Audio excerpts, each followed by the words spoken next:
নমস্কার বন্ধুরা, অর্পিতাস গার্ডেনে তোমাদের সবাইকে স্বাগত।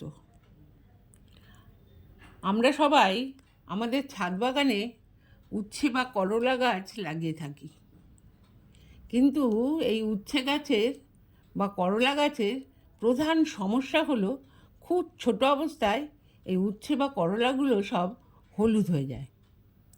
আজ আমি তোমাদের এই ছোট অবস্থায় উচ্ছে বা করলা কি কি কারণে হলুদ হয়ে যায় আর তার জন্য আমাদের কি কি করতে হবে সেটা নিয়ে আলোচনা করব। দেখো, আমার গাছেও এখানে এরকম দু একটা করলা হলুদ হয়ে গেছে। প্রধানত 4টি কারণের জন্যই এই উচ্ছে বা করলা খুব ছোট অবস্থায় এইভাবে হলুদ হয়ে যায়। তার প্রথম কারণটি হলো, আমরা যদি এই উচ্ছে বা করলা গাছে জল কম বা বেশি দিই তাহলে কিন্তু এরকম হতে পারে। অর্থাৎ আমরা উচ্ছে গাছের ক্ষেত্রে মাটি বুঝে জল দেব, কখনোই যেন মাটিটা শুকনো না থাকে, আবার সবসময় যেন মাটিটা ভেজাও না থাকে। ঠিক এইভাবে আমরা মাটি বুঝে গাছের জল ব্যবহার করব। দ্বিতীয় কারণটা হলো, আমরা যদি উচ্ছে গাছে সার ব্যবহার সঠিকভাবে না করতে পারি, অর্থাৎ প্রয়োজনের তুলনায় কম বা বেশি সার ব্যবহার করে ফেলি, তাহলেও কিন্তু এই ছোট অবস্থাতেই উচ্ছে বা করলা হলুদ হয়ে যেতে পারে। এবার আসি তৃতীয় কারণে। উচ্ছে বা করলা গাছের ক্ষেত্রে কিন্তু এই তৃতীয় কারণটি খুবই গুরুত্বপূর্ণ। উচ্ছে গাছে যেমন পুরুষ ফুলও ফোটে, তেমন কিন্তু স্ত্রী ফুলও ফোটে। এই পুরুষ ফুল এবং স্ত্রী ফুল আমরা কিভাবে বুঝব? দেখো, এই ফুলটা, অর্থাৎ ফুলের নিচে দেখো একটা ছোট্ট উচ্ছে আছে বা করলা আছে, এইটা হলো স্ত্রী ফুল।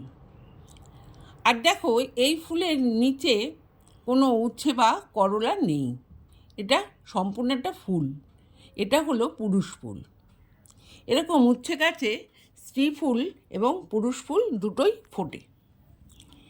এবার দেখো, প্রকৃতির নিয়মে প্রজাপতি বা অন্যান্য কীটপতঙ্গের মাধ্যমে এই পুরুষ ফুলের পরাগরেণুটা স্ত্রী ফুলের গর্ভমুণ্ডে পড়ে পরাগায়ন হওয়ার কথা, কিন্তু আমাদের ছাদ বাগানের ক্ষেত্রে এই প্রকৃতির নিয়মে এই পরাগায়ন ঠিকভাবে সবসময় হয় না।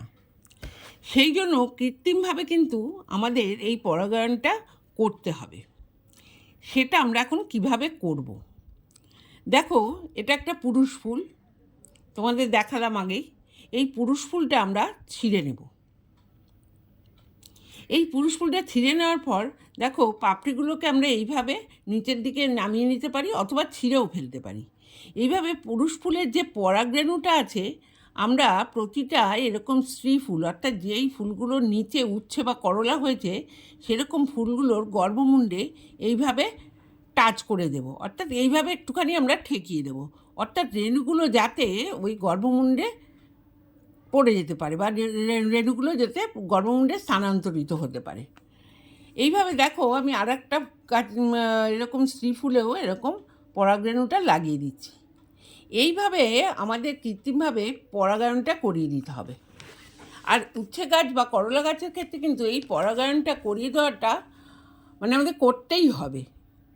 তাহলেই কিন্তু আমরা এইভাবে আর উচ্ছে বা করলাকে হলুদ হয়ে যেতে বা নষ্ট হয়ে যেতে দেখব না।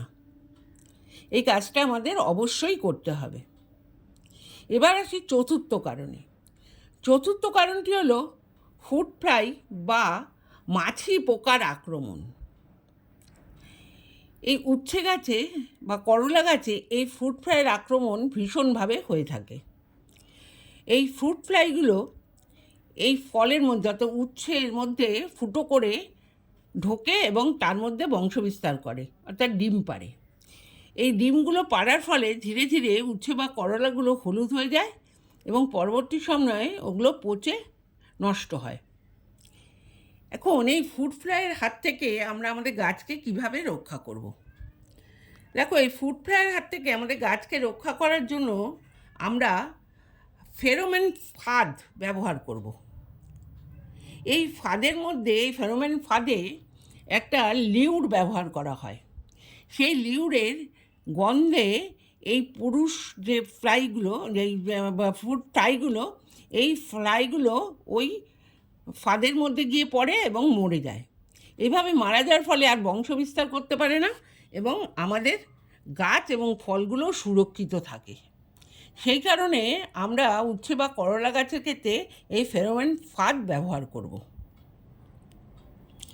এই 4টি কারণকে যদি আমরা সঠিকভাবে চিহ্নিত করে এবং গাছের সঠিক পরিচর্যা করতে পারি, তাহলে কিন্তু আমরা উচ্ছে বা করলা গাছ থেকে প্রচুর পরিমাণে উচ্ছে বা করলা পেতে পারি এবং আমাদের এই উচ্ছে বা করলাগুলো ছোট অবস্থায় হলুদ হয়ে নষ্ট হয়ে যাবে না।